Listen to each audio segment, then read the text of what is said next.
Praise the lord. యేసు క్రీస్తు వారి పరిశుద్ధమైన నామంలో మీ అందరికి వందనాలు, శుభాలు తెలియపరుస్తున్నానండి.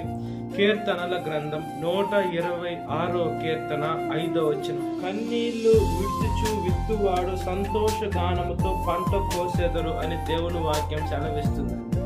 అంటే మనం దేవుడి దగ్గర మన హృదయాన్ని కుమ్మరించుకునే బిడలగా ఉండాలండి.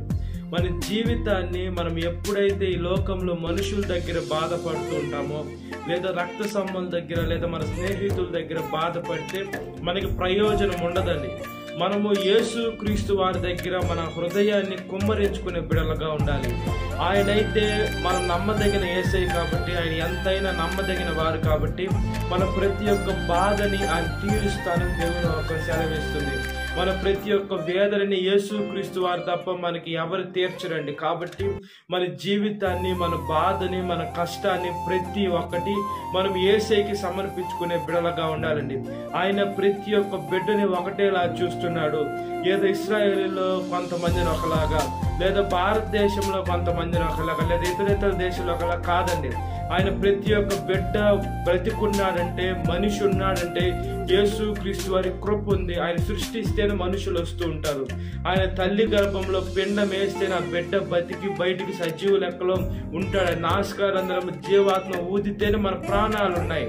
కాబట్టి మనం బాధపడుతుంటే మన తండ్రి, ఈ లోకపు తల్లిదండ్రులే చూడలేరు మనం బాధపడుతుంటే. అదే విధంగా మనం బాధపడుతుంటే మన పరలోకపు తండ్రి చూస్తూ గమ్మునుంటారా? మనము కొన్నిసార్లు మన జీవితాల్లో కొన్ని పనులు ఆలస్యం అవ్వచ్చండి. మనము ఆలస్యమైనా కూడా అద్భుతాలు చేసే దేవుడు మనకున్నాడు. దేవుడు ఏమైనా చేయగలడు. మనుషులు నమ్ముతున్నారు. ఈ లోకంలో కంటికి కనబడి మనుషులు నమ్ముతున్నారు. మనిషి ప్రాణము నీటి ఆవిరి బుడగ లాంటిదండి. ఇప్పుడు బాగున్నట్లే ఉంటుంది, తర్వాత పగిలిపోతే, మనిషి చనిపోతే మనం ఏం చేస్తాం? అలాంటి మనుషుల్ని ఆశ్రయించకుండా మనుషులు కొన్నిసార్లు మోసం చేస్తారు.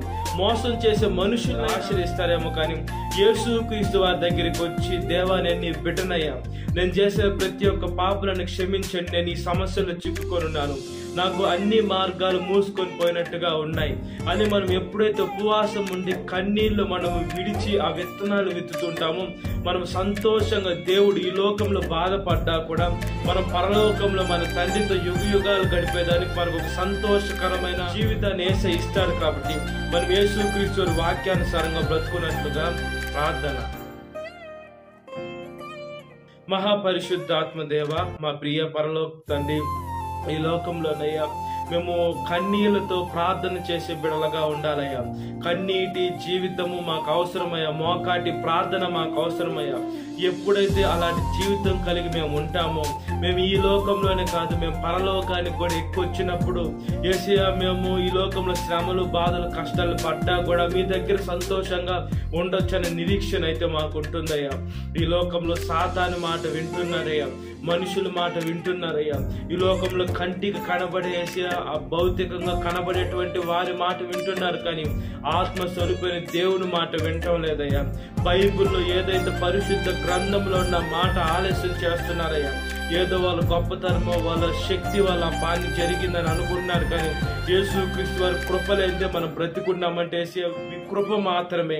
యేసు ఈ దినాన్ని గొప్ప డబ్బున్నటువంటి వారు లేరు. అదేవిధంగా గొప్పగా, అందంగా ఈ లోకంలో గొప్ప గొప్ప పేరు తెచ్చుకునేటువంటి వారు లేరు. అలాంటిది మేము సజీవ లెక్కలో ఉన్నాం, బాగా తింటున్నాం, బాగా తిరుగుతున్నాం, మాకు ఆరోగ్యం ఉంది అంటే మీ కృప, మీ దయ, మీ కనికరం, మీ కటాక్షం మాత్రమే. కాబట్టి మేము మా హృదయాన్ని మీ పాదాల ముందు ఎప్పుడైతే మేము కుమ్మరించుకుంటూ ఉంటామో, మా హృదయాన్ని ఎప్పుడైతే మేము మీ ముందు పెట్టి యేసయ్యా నా ప్రార్థన ఆలకించండి ఉపవాసం ఉండి ప్రార్థన చేస్తుంటామో, మా ప్రతి ఒక్క ప్రార్థనకి జవాబు దయచేయగల సముద్రుడా మీకు స్తోత్రం అయ్యా.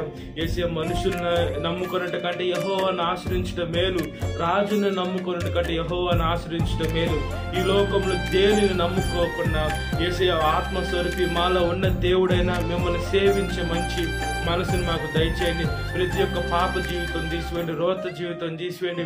ప్రతి ఒక్క బిడ్డ మీ దగ్గరికి వచ్చి శిరస్సు వంచి యవన బలాన్ని వేసి మీ సేవలోకి ఉపయోగించి ఈ లోకంలో ప్రతి ఒక్క మాలిన్యపు వస్త్రాలు తీసేసుకుని మంచి మనసును దయచేయమని, సాతాను శోధన ప్రతి ఒక్క బిడ్డను విడుదల దయచేయండి. ఈ వాక్యం వింటున్న ప్రతి ఒక్క బిడ్డని పేరు రాసిన జ్ఞాపకం చేసుకోండి. ఈ దినకాలపు దీవంతో నింపమని నజరేయుడైన యేసుక్రీస్తు వారి పరిశుద్ధమైన నామములో మిక్కిలి వరం తడుచున్నాను నా పరలోక తండ్రి. ఆమేన్. Praise the Lord. God bless you. Have a great day.